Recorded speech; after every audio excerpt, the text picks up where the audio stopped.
Eu, há alguns dias, venho conversando com o Afonso, como eu tenho saudade da igreja de Brasília. Eu tenho tanta saudade que eu tenho a mesma expressão que Paulo, quando escreve Filipenses capítulo 1, que ele diz assim: todas as vezes que eu me recordo de vocês, tem alegria no meu coração. E todas as minhas orações eu lembro feliz, porque vocês têm sido fiel a Jesus. Isso é a minha alegria por várias razões. Primeiro, porque parte da minha família de sangue está aqui. E a outra, porque a minha família de fé está aqui também. E eu fico muito feliz de poder estar com vocês, de poder partilhar com vocês da comunhão e de poder dizer para vocês que a palavra de Deus traz muitas coisas para nós, muitas coisas. Mas também é um tempo em que a gente se preocupa muito hoje. É a primeira vez que eu faço um culto transmitido. Por exemplo, eu sou um cara muito tímido. Vocês podem pensar que não, mas eu me tremo toda vez, até na minha igreja, há 14 anos, eu me tremo toda vez que eu vou ou presidir o culto, ou vou pregar. Quando eu vou pregar, eu me tremo muito mais por dentro, porque eu não vou falar de mim.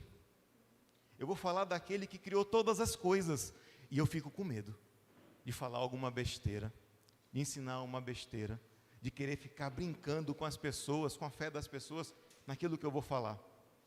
É tanto que alguém gravou minha primeira pregação. A pessoa viu o papel na minha mão e eu... Não era medo, não de estar em público, era medo de falar qualquer besteira a respeito do Senhor. Era medo de falar qualquer besteira a respeito da palavra. Porque hoje nós vivemos um tempo em que, como disse Paulo a Timóteo, é um tempo em que as pessoas estão com o coração fechado para a palavra de Deus, que estão em busca de mestres que ensinam conforme aquilo que eles querem ouvir. Não é isso que diz a Timóteo? Na segunda epístola de Timóteo, no capítulo de número 4, não é isso que está escrito? Buscam mestres para se orientar, para poder dizer aquilo que agrada aos ouvidos. E quando a gente vai falar da palavra de Deus, nem sempre a palavra de Deus agrada os nossos ouvidos. Porque a palavra de Deus revela, às vezes, quase sempre, que nós somos pecadores. E que nós não somos capazes de quê? De agradar a Deus. Por nossa conta, nós não somos capazes de agradar a Deus. É isso que a palavra de Deus nos diz. E aí, quando a gente se encontra diante das pessoas para falar de Jesus, o que acontece? Bate um medo no coração de falar besteira. E eu queria dizer, diante de tudo isso, dizer para vocês que eu amo vocês, mas eu não vim aqui para agradar vocês. Sinto em dizer para vocês, eu não vim agradar os ouvidos de vocês. Eu vim dizer aquilo que o meu Senhor, quando me escolheu para ser presbítero da sua igreja, tem que falar constantemente. E muitas vezes, falando, às vezes as pessoas se afastam de nós. Porque, se a gente quer permanecer fiel ao Evangelho, muitas vezes os corações que são endurecidos ao Evangelho não vão gostar de ouvir. E muitas vezes esses corações endurecidos estão dentro da igreja. Porque vão para a igreja para ouvir o que quiser que agrade os seus ouvidos. Quando chega naquilo que desagrada os seus ouvidos, fogem da igreja. A gente vive um tempo em que as pessoas pulam de igreja em igreja. Tem gente que não é fiel à sua comunidade, porque a fidelidade exige compromisso. E esse compromisso exige responsabilidade. E esse compromisso exige que você tenha capacidade de lidar com as pessoas. E convenhamos, ninguém é fácil. Uma hora alguém vai te magoar, uma hora alguém vai te ferir, uma hora alguém vai dizer aquilo que não te agrada. Muitas vezes o pastor vai dizer para você, olha, isso não. E você vai ficar chateado com o pastor. É o que acontece na comunidade, mas é na comunidade que a gente é edificado. Ninguém cresce na palavra fora da comunidade. Quem diz isso ensina heresia. Ninguém cresce no compromisso com Jesus sem ter compromisso com a sua comunidade local. Porque compromisso com Jesus não pode ser vivido fora da igreja, tem que ser vivido dentro do povo de Deus. Quando o Espírito Santo veio em Pentecostes, lá em Atos, mais à frente da leitura que a gente fez, ele não veio fora da igreja, ele veio dentro da igreja reunida. Tem gente ensinando heresia por aí. Tem gente ensinando outra coisa que não é o Evangelho. E hoje o nosso texto é em Atos capítulo 1, versos 6 a 14. Como eu disse para quem foi que eu disse ontem que tem vezes que o Espírito Santo faz a gente escrever o sermão e disse, agora não é hora de escrever. Agora não é hora mais de falar disso, é para falar de outra coisa. Eu escrevi meu sermão, até para não, como diz a minha esposa, não começar a falar aqui e terminar meio-dia do dia seguinte. Mas eu quero chamar a atenção de vocês, abram suas Bíblias, por favor. Eu quero ler novamente o livro de Atos. Quando a nossa irmã lia, eu vi o peso do Espírito Santo sobre ela, porque ela viu a responsabilidade que é ler a palavra. Não foi isso? A gente, quando vai ler a palavra, tem dia que a gente nem consegue continuar, porque o Espírito Santo chega e a gente fica, eita, isso é forte, isso é poderoso. Quando eu digo forte e poderoso, eu não acredito, gente, eu não acredito e não defendo, para mim é heresia dizer que existe oração forte. A Bíblia não fala que existe oração forte, existe oração. Toda oração chega aos pés do Senhor. Forte é o poder do Senhor sobre nós. Poderoso é o poder do Senhor sobre nós. Não é a nossa oração. Quem crê nisso, crê em heresia. Não existe oração forte, segundo a palavra. Existe oração que pode chegar aos pés do Senhor. Existe oração que não passa do altar porque o coração está todo corrompido. Isso existe. Mas oração forte, oração fraca, não. Então vamos lá. Então, os que estavam com Jesus lhe perguntaram, Senhor, será este o momento em que restaurará o reino a Israel? Ele respondeu, ó Pai, o Pai já determinou o tempo e a ocasião para que isso acontecesse, e não cabe a vocês saber. Vocês receberão poder quando o Espírito Santo descer sobre vocês, e serão minhas testemunhas em toda parte, em Jerusalém, em toda a Judéia e em Samaria, e nos lugares mais distantes da terra. Depois de ter dito isso, foi elevado numa nuvem, e os discípulos não conseguiam mais vê-lo. Continuaram olhando atentamente para o céu, até que 2 homens vestidos de branco apareceram de repente no meio deles, e disseram, homens da Galileia, por que estão aí parados, olhando para o céu? Esse Jesus, que foi elevado do meio de vocês ao céu, voltará do mesmo modo como o viram subir. Eu vou parar aqui nesse momento. Queridos, é muito interessante como todos nós temos aspirações. Olhamos o Evangelho, cada um recebemos o Evangelho de maneira, o quê? Diferente. A gente percebe e vive, experimenta o Evangelho nas nossas vidas de maneira diferente. Antes da ressurreição, quando Jesus foi crucificado, morto, a gente vê pelo mesmo Evangelho de Lucas, porque eu digo que o Atos é a continuação do Evangelho de Lucas, mas não como o Evangelho que fala sobre Jesus Cristo, mas fala sobre o Espírito Santo, levando Jesus Cristo aos confins da terra. A gente vai olhar para o livro de Atos e vai ver lá no final, no último capítulo, que ele não termina o livro. Deixa como é que fala? A entender que há uma continuação. Porque sim, há uma continuação. Essa continuação chegou aqui hoje e vai seguir mais adiante, até que Jesus volte. Porque como disse os anjos, aqueles homens de branco, aqueles galileus, ele há de voltar. E da mesma maneira que subiu, ele vai descer. Então, a gente vive com as nossas aspirações. E quando Jesus morreu, lá em Lucas capítulo 24, nós vamos olhar que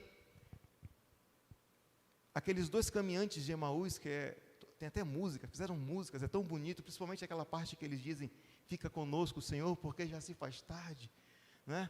E todo mundo gosta daquele texto, mas há ali naqueles dois homens frustração, eles estavam frustrados.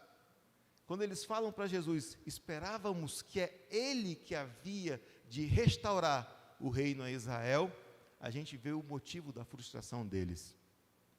Eles passaram 3 anos com Jesus, aprendendo com Ele, vivendo, comendo com Ele, ouvindo.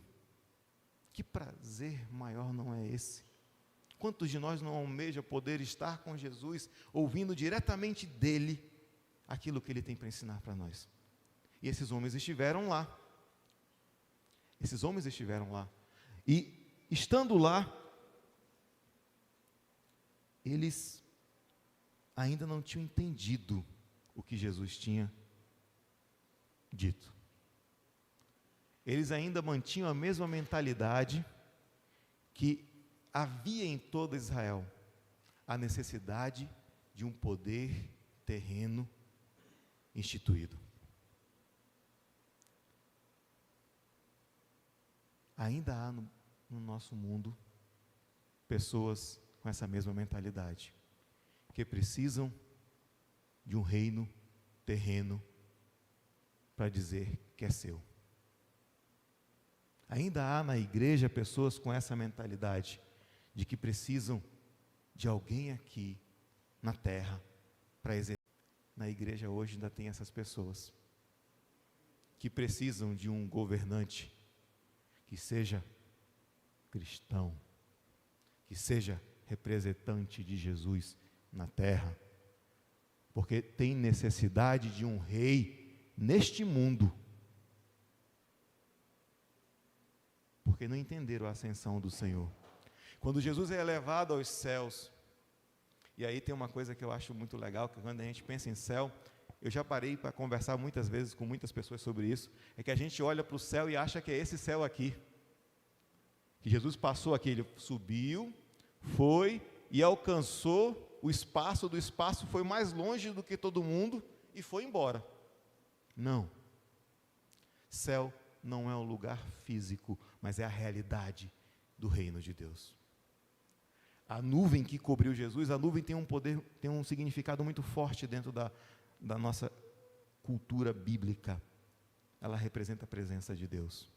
Significa que Jesus, sendo elevado aos céus, Ele está agora à direita de Deus Pai, e a partir de agora, Ele é rei sobre todos, e agora é hora de anunciar, porque o mundo não sabe, é hora de anunciar que esse rei reina, e o seu reino é para sempre. Porque o seu reino, quando Ele subiu, Ele não subiu, e é uma coisa, Ele levou da gente para os céus, aquilo que não se tinha, não é que Ele não tinha, aquilo que não tinha, Ele uniu o reino dos céus e o reino da terra. Mas os judeus, os nossos irmãos que já se descansam no Senhor, eles queriam um reino na terra, um rei limitado geograficamente. Queridos, essa é a primeira lição que a palavra nos traz hoje. Precisamos ampliar a nossa ideia do reino de Deus.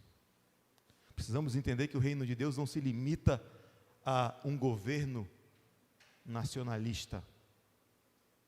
O reino de Deus não se limita a um partido político, a uma figura política, a uma pessoa que, por mais coerente com a fé que ele seja, esteja realizando algo. O reino de Deus é o reino de Jesus Cristo. O governante é Jesus Cristo, e todos nós somos os seus súditos. O reino de Deus é o reino onde, de fato, haverá paz, justiça. É onde não haverá mais fome, é onde não haverá mais corrupção, é onde não haverá mais dor.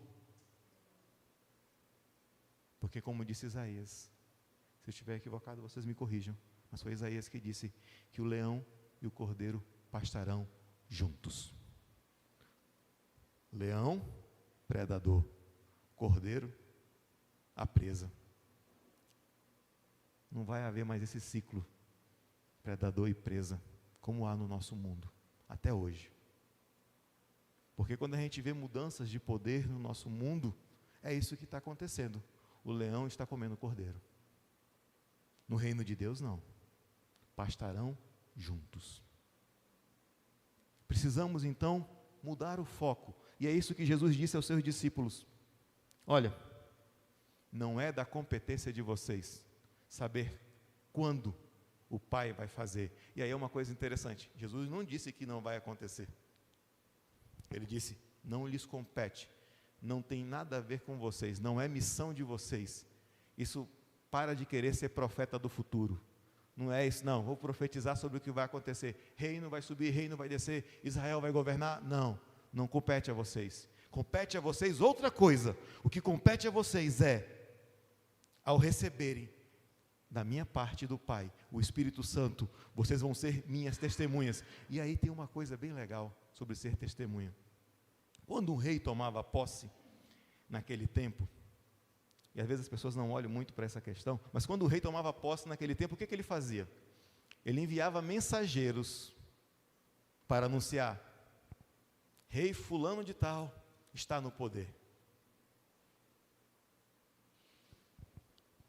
Rei ciclano, vamos colocar, Nero subiu ao poder, essas são as boas novas, Nero subiu no poder, e os mensageiros iam em todos os cantos da terra para anunciar que esse rei agora governa.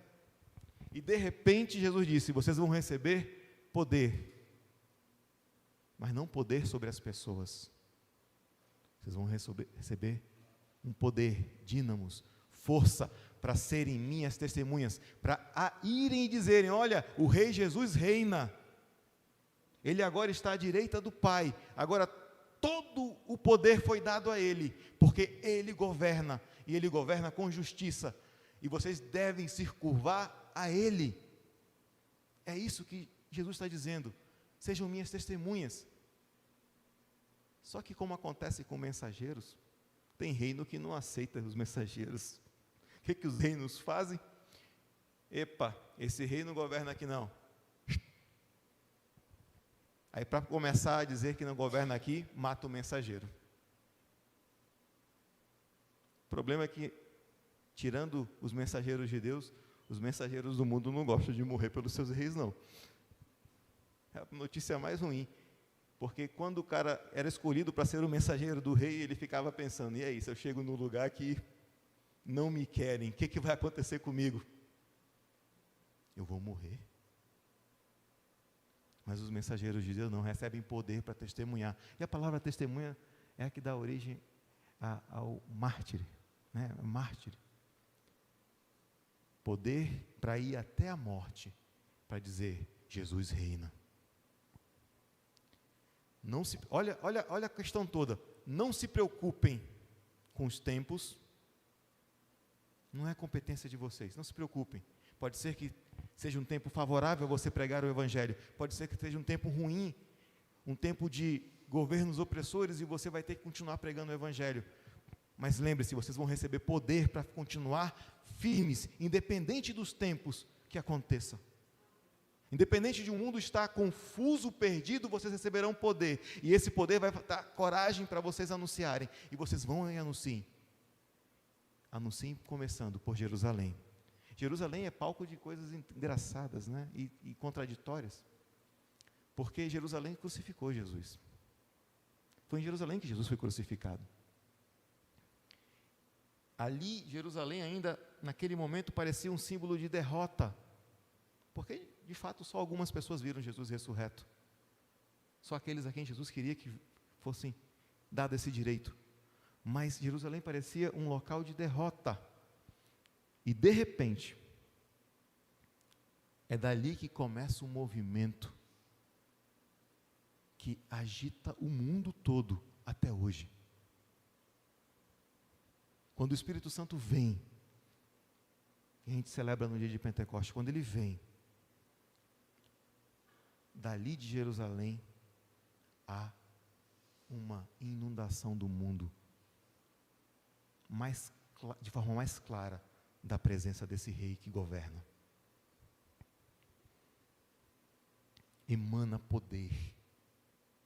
As pessoas ou ficam confusas ou ficam sem saber o que falar, mas elas não conseguem, de maneira alguma, queridos, dizer que algo não está acontecendo. Começa em Jerusalém, vai para Samaria, e aí vai para a Judéia, e chegou aqui hoje. Mas chegou aqui hoje por uma cadeia de testemunhas que foi passando. Agora é a tua vez, agora é a vossa vez. E assim foi até chegar no reverendo Afonso. Primeiro no reverendo Guilherme, chegou no reverendo Afonso. E nos meninos que aqui hoje são auxiliares do reverendo Afonso no ministério. E em todos vocês, porque vocês são chamados para testemunhar aonde vocês estão. No trabalho de vocês, na família de vocês, na casa de vocês. Olha que coisa. A Jerusalém é aqui. A gente vem todo domingo, se reúne, recebe esse poder, essa porção do poder de Deus, para sair no mundo, para ir a Samaria. Samaria é onde? Aí que tem uma coisa bem legal. Os samaritanos eram inimigo dos judeus. Meu irmão, samaritano para ti hoje, são aqueles que você considera teu inimigo. Você não está aqui para anunciar o fogo do céu, como foi Tiago. João, o Senhor quer que a gente peça fogo do céu para consumir os nossos inimigos? Que coisa!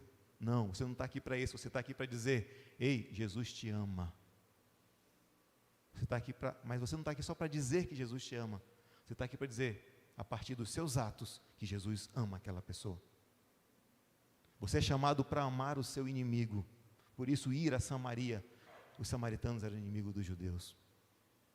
E depois dos samaritanos vem toda a Judéia, e assim pelo mundo.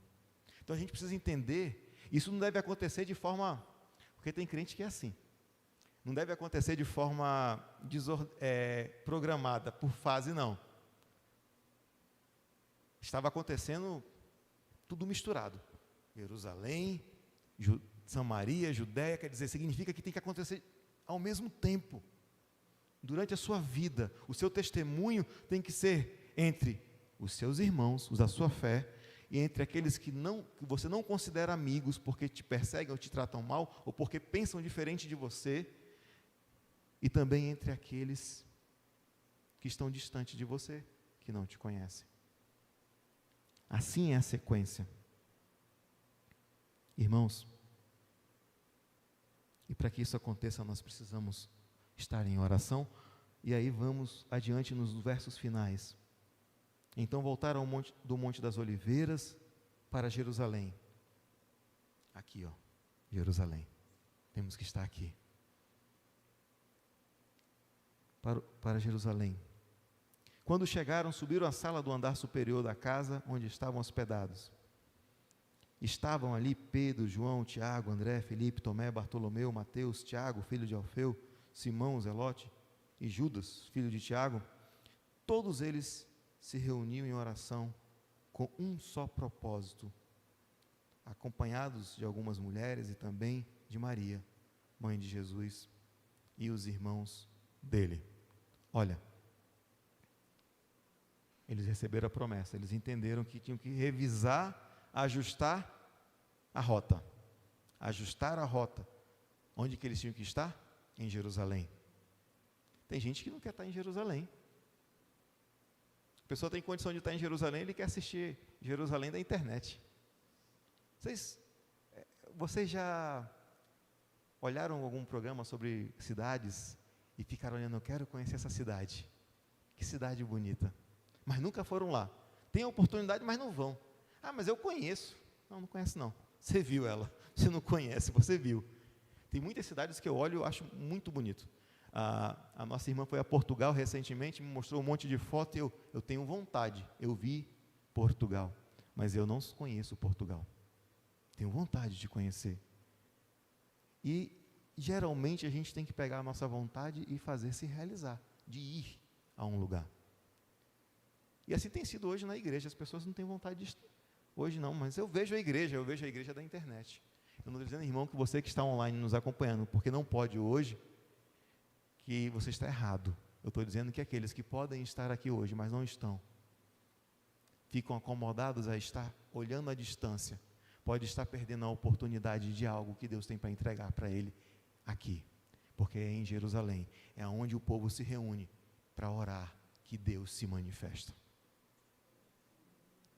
Se você pensa o contrário, você me perdoe, mas em todo momento que eu vejo Deus manifestando com o povo de Deus, aonde é? Na igreja, onde a igreja está reunida. Todo o livro de Atos nós vamos ver as experiências do povo de Deus, aonde? Onde eles se reúnem. De repente vão mandar 2 missionários, o que eles fazem? Oram, e quando eles oram, o poder de Deus cai, e quando o poder de Deus cai, eles têm coragem para continuar a missão que eles têm que realizar. Então, em todo o tempo nas Escrituras, a gente vê que a nossa Jerusalém é a nossa comunidade de fé. Eu não estou dizendo que não existe a Jerusalém prometida, eu não estou dizendo que não existe a Jerusalém que Deus vai entregar dos céus a nós. Eu estou dizendo que agora, neste momento, é hora de estar aqui buscando ao Senhor, para que no Pentecoste a gente experimente a graça de Deus derramado pelo Espírito. Não há outro lugar para experimentar a graça de Deus melhor do que no meio do povo de Deus. Mas alguém pode dizer, mas é tão difícil estar no meio do povo de Deus. Tem umas figuras dentro do povo de Deus que só a graça de Deus. É por isso, é só a graça. Então vem receber a graça. Porque é só a graça. Tu acha que o pastor não fala assim de vez em quando ele pega uma ovelha difícil de trabalhar com ela? Eu já cansei de falar para minha esposa sobre algumas pessoas, Senhor, só a graça. Aí eu olho para minha esposa, amor, se Jesus não mudar a minha atitude, eu não vou conseguir lidar com essa pessoa. Aí Jesus vai e me ensina a lidar com a pessoa. É aqui, é nesse lugar que a gente aprende, errando e acertando, mas deixando o Espírito moldar as nossas vidas. Você não vai ser capaz de seguir em missão sendo um ativista. Porque um ativista não tem poder dos céus. O ativismo não é poder dos céus. O ativismo é você querendo fazer Deus a sua imagem, a sua semelhança. O ativismo é você querendo transformar as coisas de Deus aquilo que você acha que tem que ser. Isso é o ativismo. Você só vai conseguir se você estiver na presença de Deus, com os irmãos e irmãs, reunidos sempre, orando e buscando a presença de Deus, para que Deus derrame seu Espírito e fortaleça vocês, para que aquilo que a gente diz na nossa despedida, de ir na paz de Cristo e ser fortalecidos pelo Espírito Santo, para testemunhar. Não é isso que a gente fala? No poder do Espírito Santo, aleluia. Para que isso aconteça, você tem que estar aqui para receber o poder do Espírito Santo. Então, meus irmãos, precisamos, para encerrar, que eu acho que eu já passei demais o tempo, precisamos, em primeiro lugar, alinhar a nossa visão. Você pode se envolver nas questões políticas e sociais da sua cidade. Você até deve. Mas não ache que a sua opinião política, e me perdoe dizer isso para você, não ache que a sua opinião política, e eu nem acho que a minha, ela é compatível com o Evangelho do Reino de Deus. Pode se parecer um pouco às vezes, mas ela não é. Porque o reino de Deus é muito maior que tudo isso. O reino de Deus não está na dimensão, nas esferas humanas, está nas esferas dos céus. O reino de Deus quer trazer a esfera humana para a sua esfera, para que todo mundo viva para a glória de Deus. Segundo lugar, é preciso estar em Jerusalém, para receber o poder que Deus tem para dar. E em Jerusalém hoje é a sua igreja, a sua comunidade local. Se não estiver lá, você não vai receber poder do céu. Você precisa estar. Não se iluda com heresias que dizem que você é a igreja do Senhor. Não, você não é a igreja, eu não sou a igreja do Senhor. A igreja do Senhor é esse aqui, ó, é o povo reunido. Porque eclésia significa congregação, e congregação não é formada por uma pessoa apenas, é formada pelas pessoas que servem ao Senhor. Você é sim chamado a estar com alguém, com outras pessoas, para poder adorar e servir ao Senhor, mas também muito mais para poder criar laços, comunhão, restaurar a tua própria caminhada, para ter força para seguir. Não adianta achar que sozinho você consegue. O Evangelho vai contra essa sociedade de hoje que diz sozinho você é capaz de fazer tudo, que você não precisa de ninguém. Esse é o que o nosso mundo nos diz. É isso que a gente vê nas redes sociais. As pessoas falam coisas que você fica olhando, e tem gente que fala assim, às vezes como se fosse cristão as falas. Sozinho você é capaz, você pode. Olha, se afaste das pessoas que atrapalham a tua vida. Não. Ore por elas. Esteja com elas. Para que Deus restaure também a elas, para que tanto ela quanto você alcance o que você precisa. Isso é Evangelho. E por último, esse poder não é feito para que você subjugue alguém. O poder que o Espírito Santo nos dá é para que a gente possa servir melhor ao Senhor. É para que a gente tenha ousadia no dia que a gente for pego com medo diante daquilo que nos assombra. Para que a gente não pare de anunciar Jesus. Esse poder é para isso. Queridos, fortaleçam-se no Senhor. Experimentem aquilo que o Espírito Santo tem para vocês. Eu sou carismático, eu acredito no agir do Espírito Santo de forma muito contemporânea. Eu sou um cara que acredita nos dons de línguas, eu sou o cara que acredita no dom de profecia, eu sou o cara que acredita que Deus ainda cura hoje, eu sou o cara que acredita que Deus nos revela coisas que são necessárias para a edificação da igreja. No entanto, nada disso tem sentido se nós não formos inundados pelo Espírito com o seu amor. Porque tem gente que acredita em tudo isso, mas não ama. Está faltando algo, está faltando o próprio Espírito na vida. Porque quando Paulo exortava, quando Paulo chamava atenção, ele não chamava atenção simplesmente para poder humilhar a pessoa, envergonhar a pessoa, ele chamava atenção para que aquela pessoa se corrigisse e vivesse o Evangelho. Assim eram os discípulos de Jesus. E percebe-se, toda vez a gente precisa de um puxão de orelha, porque não tem jeito, toda vez a gente erra.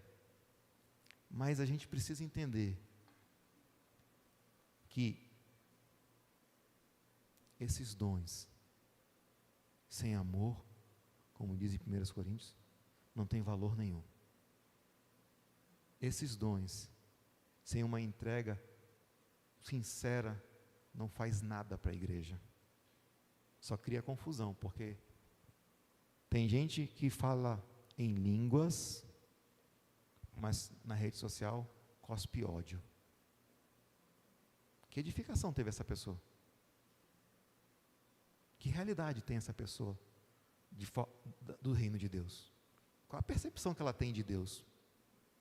Tem gente que tem dom de profecia, mas usa para manipular as pessoas, para controlar, para regrar, para virar mentor espiritual de alguém. Não quer dizer que você não possa ter alguém que você confie, que você queira que seja seu orientador espiritual, que te ajude a se aproximar cada vez mais da palavra de Deus, se aproximar cada vez mais do reino. Não quer dizer isso. Quer dizer que se essa pessoa faz para regrar a tua vida, para caminhar a tua vida, essa pessoa não faz pelo Espírito de Deus, ela faz pela vontade própria. Então, busquem os dons, busquem a presença do Espírito Santo, se abram. Ele avisou para mim que meu tempo acabou. Se abram para que o Espírito Santo infunda em seus corações o seu amor. Preencha com amor. Eu sou um cara apaixonado por liturgia. Mas tem duas coisas que eu aprendi com liturgia. Primeiro é ter disciplina. Liturgia me ajuda a ser disciplinado. Eu não falo com Deus, eu não entro diante do grande rei sem um rito. Vou dizer para vocês por quê. Porque se diante dos reis da terra a gente tem ritos, dos governantes da terra, a gente tem ritos para estar na presença deles, por que a gente não pode ter rito para estar na presença do Senhor? Então, para mim, estar na presença do Senhor tem um processo. Aí eu gosto da liturgia anglicana por causa disso. Não estou dizendo que tem que ser só na igreja anglicana, viu, o pessoal que está aí acompanhando a gente online.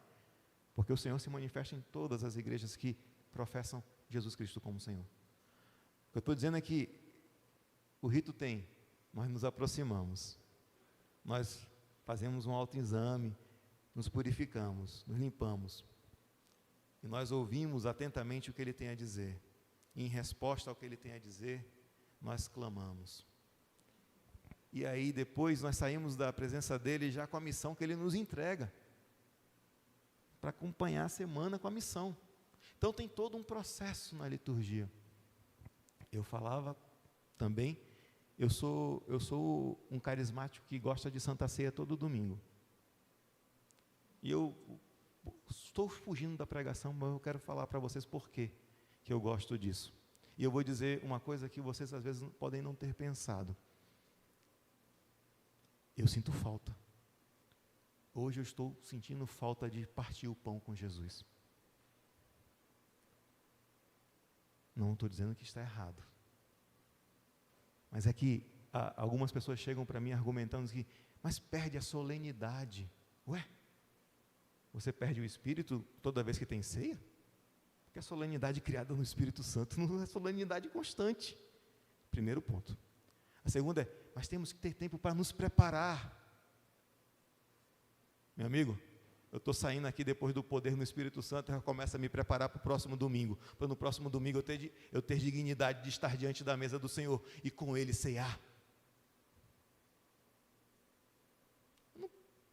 Não tem como, eu tenho que estar com o Senhor.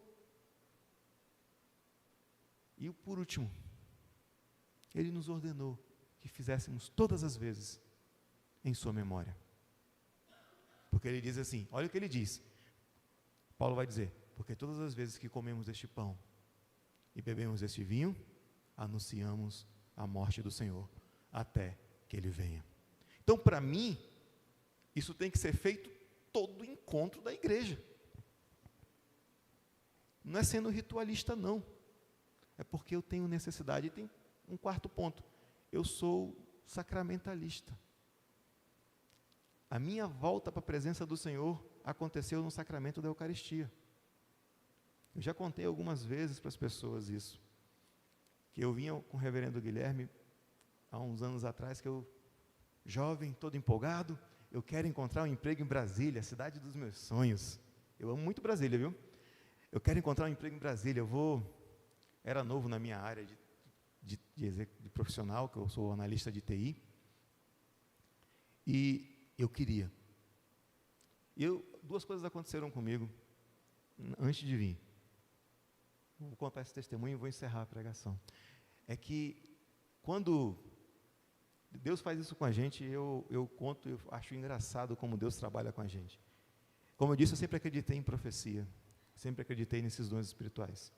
Eu e meu pai sempre fomos assim. E eu cheguei, o meu objetivo, eu vou para Brasília e eu não volto mais. Eu vou ficar lá, e de lá eu só para frente. Era a mentalidade que eu tinha na época. Eu cheguei em Brasília. Antes de sair para Brasília, eu falei, pai, eu estou indo para Brasília, eu vim pedir sua bênção. Eu sou desses antigos ainda, vim pedir sua bênção para que eu possa seguir, porque eu acho que se eu conseguir emprego lá, eu não volto para Porto Velho, não. Aí meu pai olhou e sorriu para mim, e depois os olhos dele se encheram de lágrimas, e ele disse, tu vai para Brasília. E eu estava desviado, tá? Desculpa, essa expressão é muito confusa, mas eu vou dizer para vocês o que eu entendo por desviado. É alguém que não queria estar na presença de Deus. Eu não queria.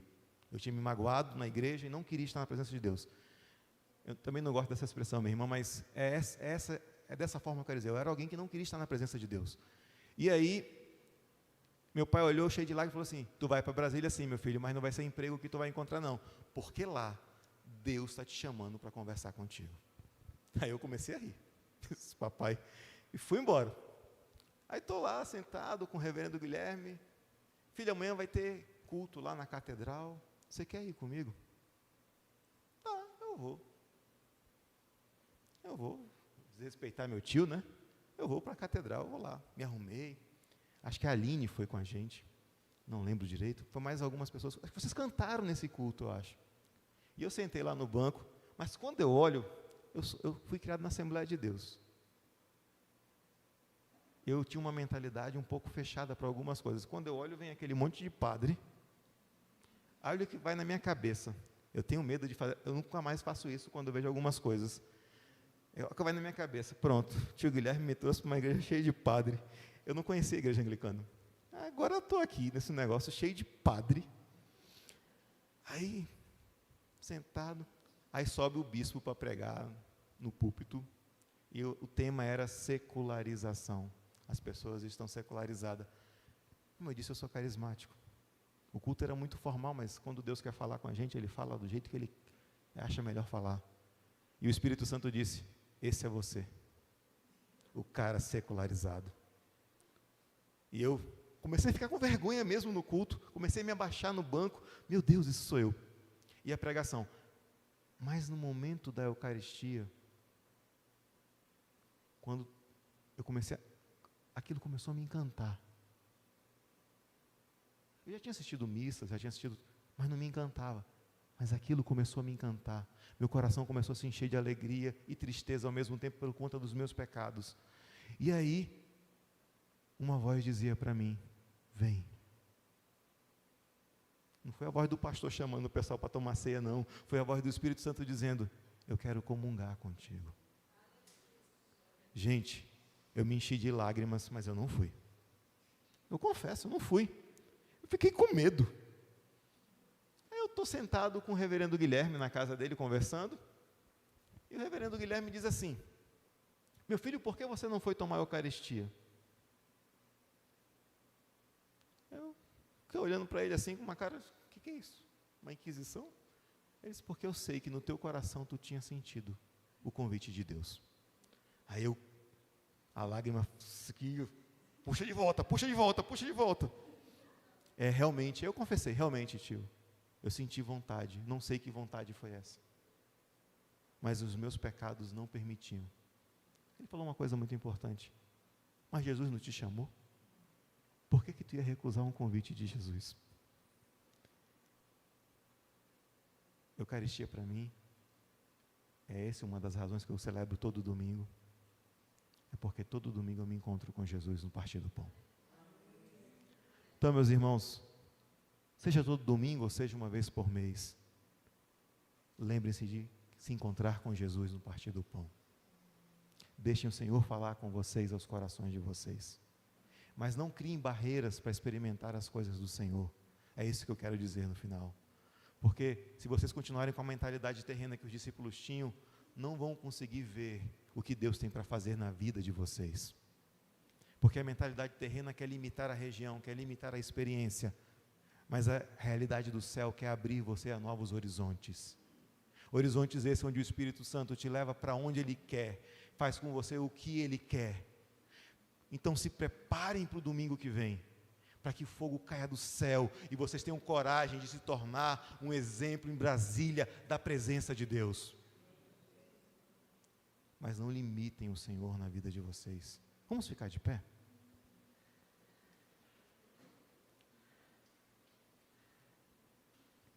Eu quero orar com vocês.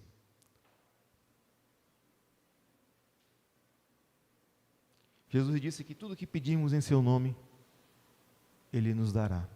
Quanto mais nós pedirmos o seu Espírito, Ele nos dará. Quem quer a porção do Espírito Santo, levanta a mão. Vamos orar? Se você puder abraçar seu irmão que está perto de você.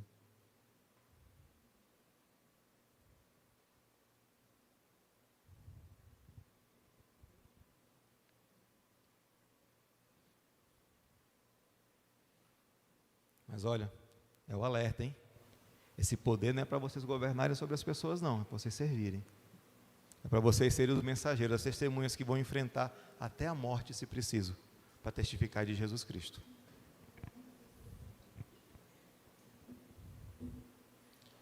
Senhor, nós estamos em Tua presença, agradecidos pela Tua santa palavra, agradecidos porque aqui há um povo que Te busca, um povo que Te serve. Meu Deus, Olha para cada um dos teus filhos que aqui estão agora. Nós queremos fazer como os teus filhos fizeram lá no começo. Esse é o nosso cenáculo, Senhor. Este é o nosso cenáculo e nós queremos clamar pelo Teu Espírito nas nossas vidas. Pai Santo, derrama sobre nós o Teu Espírito. Derrama sobre nós o Teu poder. Permite que Teus filhos experimentem, Senhor, agora, neste lugar, a Tua presença transformadora. Que esse poder que caia sobre eles dê autoridade para anunciar a Tua palavra, para testemunhar aonde elas estiverem, na sua casa, no seu trabalho, aqui dentro da igreja, a partir do amor uns com os outros, a partir da capacidade de perdoar, mas também que esse poder dê para elas a certeza de que são teus filhos e filhas, que a tua palavra nos diz, que o Consolador, quando viesse sobre nós, nos lembraria quem somos, e nós somos teus filhos, Senhor, que foi resgatado por alto preço na cruz, foi resgatado por teu Filho Jesus Cristo. Derrama sobre nós o teu Espírito, Senhor. Derrama sobre eles, Senhor, o teu Espírito.